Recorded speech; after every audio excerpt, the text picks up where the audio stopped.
How to buy BIM token. Now before we start, this is not financial advice. I'm not professional or economic expert. Before investing in any project that you find on my channel, please do your own research. Now before going on buy this token, make sure to check the X account and keep following the updates about this token. As you can see, this token is available on CoinGecko. To be able to buy this token, go to contracts and click here to copy the token address.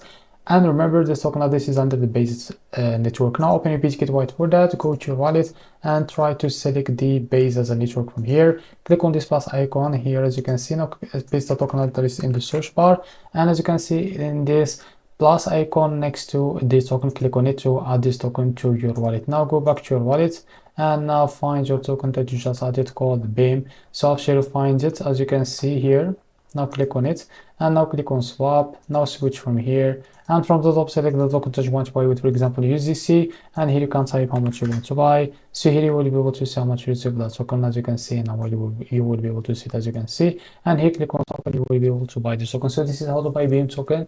If you found this very helpful, please like and subscribe. See you next video.